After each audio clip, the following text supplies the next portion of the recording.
Sonia! Sonia! Bakit po, Kuya Al? Ano, Sonia? Anong balak mo? Kailan ka maghulog ng bayad mo sa upa?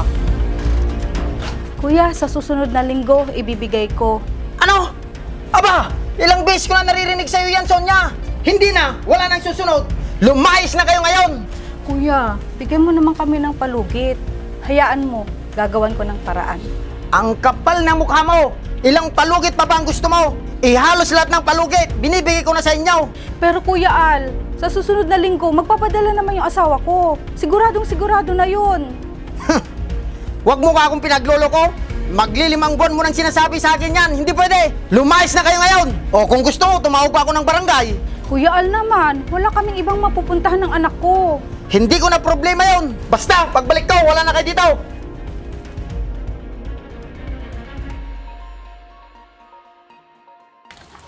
Tao po!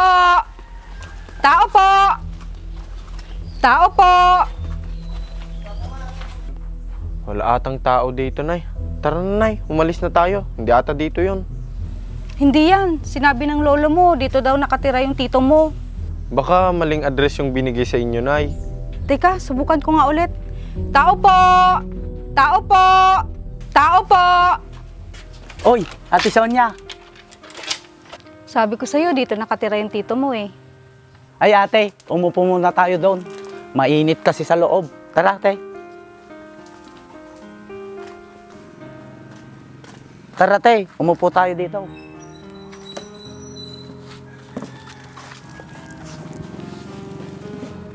Teka ate, ba't pala kayo napadalaw?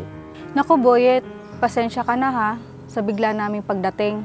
Naku, wala yun ate. Pasensya ka na kung medyo natagalan ako sa paglabas. Matutulog pa lang sana ako kasi kagagaling ko lang sa trabaho. Pasensya ka na ha, kung naistorbo ka namin. Ito nga pala yung pamangkin mo, si David. Ah, siya na pala yun, binatang-binata na. Huy, mag-good morning ka naman sa tito mo. Good morning po, Tito. Ang laki mo na, parang kailan lang, ganyan ka lang kaliit. Oo nga eh, ang bilis ng panahon. Teka, may iba ako. Ba't pala kayo napadalaw dito? Ganito kasi yun, Boyet. Napaalis kasi kami doon sa inuupahan naming bahay. Eh, ilang buwan na lang, kagraduate na itong si David. Ah, malapit na palang graduate tong si David. Oo nga eh, kung pwede sana, dumito muna kami. Hanggang makagraduate si David, bago kami bumalik sa probinsya. Ah, ganun ba? Kailan ba yung graduation nila? 3 buwan na lang, gagraduate na siya. Ah, matagal-tagal pa din pala. Oo, pero mabilis lang naman yung 3 buwan. Saka maghahanap din ako ng trabaho. Para naman kahit papano makatulong ako dito sa gastos sa bahay. Kaso, malit lang tong bahay. Ayos lang ba sa'yo at kay David? Ano ka ba, Boyet? Walang problema doon. Ang importante, meron kaming masisilungan. Sige, share na lang kayo sa isang kwarto. Pero kapag hindi kayo kasya, pwede naman sa sala si David. Nako, maraming salamat, Boyet. Hayaan mo, pag nakagraduate itong si David, aalis din kami kaagad. Sige ate. Teka ate, nagugutom na ba kayo? Kaso wala pa akong nalutong ulam eh. Nako, ano ka ba? Okay lang yun. Kakakain lang naman namin eh. Naku, Nay. Kanina pa tayo kumain eh. Nagugutom na nga ako eh. Sige ate, mukhang gutom na ata si David. Titignan ko kung may natira pang pagkain sa rep.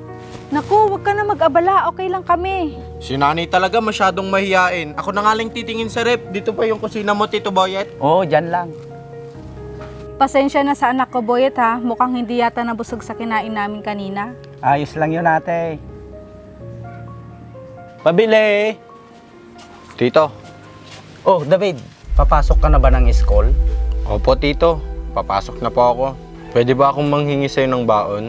Wala kasi si Nanay sa bahay. Wala akong pangbili ng pagkain ko mamaya. Ah, ganun ba? Magkano ba ang binabaon mo, David? Tama na siguro yung 200, Tito. O sige. Ito oh. O ayan David, pinasobrahan ko na. Salamat po dito, Tito. Alis na po ako. Sige, mag-ingat ka. Maraming salamat po. Kuya, isang itlog nga po at noodles. Oh ate, andito ka pala. Akala ko umalis ka. Hindi naman ako umalis. Naku, pasensya ka na ha. Hindi pa ako nakapaglinis ng bahay. Tinatapos ko pa kasi ito. Ah, nakasalubong ko kanina si David. Sabi niya, umalis ka daw. Naku, hindi ah. Siya nga yung hindi ko inabutan kanina. Ah, ganun ba? Humingi kasi siya ng pambaon kanina. Wala daw siyang pambili ng pagkain sa school mamaya. Yung batang yan talaga. Kinuha na nga yung pagkain sa rep, tapos humingi pa ng pera sa'yo. Sige ate, pagsabihan nyo na lang sa susunod. Ay, Boyet, sandali lang. Wala na pala tayong ulam na lulutuin dyan sa rep. Last na yung binaon ni David kanina. Wala na. Eh ano yung babaunin ko pagpasok ko mamaya? Oo, inubos kasi kanina ni David eh. Yung natitirang ulam dyan, kakainin ko sana. Kasi hindi pa ako kumakain. Ah, ganun ba? O sige, dadaan na lang ako ng palengke bukas pagkagaling ko ng trabaho. Sige, Boyet, salamat ha. Sige ate.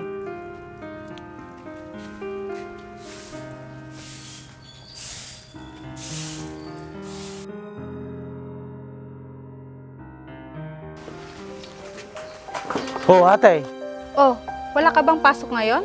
mamayang gabi pa yung duty ko ate. Ah, dapat nga natutulog ka na eh. Mamaya na ate. Ay ate, di ba nakagraduate na si David? Ay, oo nga pala, hindi ko nasabi sa'yo. Pero balak niya mag-apply dito para hindi na kami bumalik ng probinsya. Ate, wag mo naman sanang mamasamahin. Hindi sa pinapalis ko kayo. Pero di ba napag-usapan na natin? Hanggang sa makatapos lang siya. Oo, Boyet. Pero pwede bang bigyan mo kami ng kahit isang buwan pa? Hintayin mo muna makahanap ng trabaho ang anak ko. Sige ate, pero isang buwan na lang ah. Kinakapos na kasi ako sa budget dito sa bahay. Parang sinasabi mo naman na pabigat kami sa'yo ng anak ko. Hindi naman sa ganun ate. Pero nagtataasan na kasi lahat ng bilihin ngayon. Tapos ako rin nagbabayad ng bills dito sa bahay. So, sinusumbatan mo na ako dahil ikaw lahat ang gumagastos dito? Hindi naman ganun yung ibig kong sabihin ate. Kung makapagsalita ka naman ng ganyan, parang hindi mo ako kapatid. Sorry ate ah. Basta ganun na lang. Isang buwan na lang yung maibibigay kong palugit dito sa bahay. Oo na nga, sige na nga.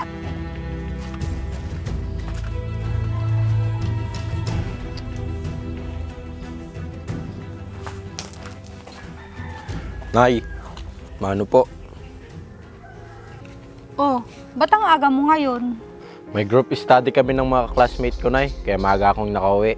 Oh, kumain ka na ba? Hindi pa nga, Nay. Ipaghain mo nga ako, Nay. Naku anak, wala pa tayong pagkain at walang laman ang ref. Ano ba yan, Nay? Nagugutom na ako tapos wala pang pagkain. Teka, di ba last week lang ako naggrocery? Nag-grocery ka nga, kakapiranggot lang naman. Paano? Pang isang tao lang naman kakasya sa pagkain pinamili mo. Ate, marami na yung pinamili ko nung nakaraan. Kasi nga, sinasabi nyo sa akin na lagi tayong kinakapos sa pagkain. Anong gagawin ko? Eh mabilis maubos. Sa susunod kasi, damihan mo na para hindi kinakapos. Siyempre naman ate, kung ano lang yung kaya ng budget ko, yun lang ang bibilhin ko. Kung tutusin nga ate, pang isang buwan ko na yun, sobra pa sa akin. Para pagkain lang, Boyet? Nagkakaganyan ka na? Parehas talaga kayo ng nanay mong madamot. Oh, bakit pati si nanay nadamay dito? Porket ba magkaiba tayo ng nanay? Pinapakisamahan ko naman kayo ng maayos ah. Tapos pati si nanay na wala na, idadamay mo pa? O bakit? Tama naman ako, di ba? Manang-mana ka talaga sa nanay mong madamot. Kung madamot ako, di sana hindi ko na kayo pinutuloy dito sa bahay. Abnormal. Halika na nga anak. Baka kung ano pang masabi ko sa Tito Boyet mo. Sige po, Nay. O pre, dito ulit tayo mamaya sa bahay ah. Ano pre? Marami na naman ba kayong pagkain? Oo, kaka-grocery lang ni Tito Boyet kanina. Kaya tiba-tiba na naman tayo dito.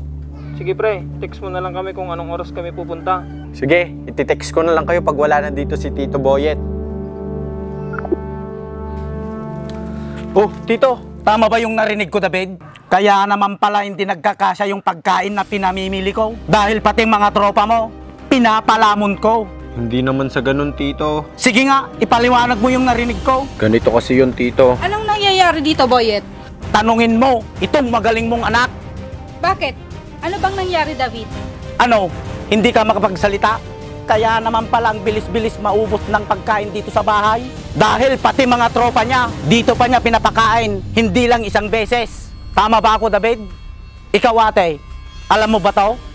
Oo, pero halos ilang beses lang naman yun, Boyet. Ibig niyong sabihin, ginagago niyo ako? Sasabihin mo pa sa akin na kulang lagi yung pinamimili ko? Ako naman si Gago, iniisip ko na kasalanan ko dahil ang akala ko hindi sumasapat sa atin. Yung pinamimili ko para sa atin. Minsan lang naman yun, Boyet. Pinapapunta niya ang mga kaibigan niya dito para magtanggal lang ang stress. Stress? Saan naman siya may stress? Wala naman siyang iniintindi dito sa bahay. Ni hindi mo nga siya pinaghahanap ng trabaho. Sabi mo, 1 buwan lang. Anong buwan na tayo ngayon? Ito namang si Boyet, masyadong mainit ang ulo. Hayaan mo, pagsasabihan ko na lang tong si David na wag na lang pumunta yung mga kaibigan niya dito. Hindi na ate. Tama na. Pagod na akong maging mabait. Tama na yung 1 taon pinatira ko kayo dito sa bahay. Boyet naman, maawa ka naman sa amin ng pamangkin mo. Wala na kaming ibang mapupuntahan. Hindi ko na problema yun ate. Kung nung una, pinapalagpas ko pa. Pero ito, paulit-ulit na lang. Pasensya ka na, Boyet. Oo nga tito, sorry po. Hindi ko matatanggap yung sorry nyo.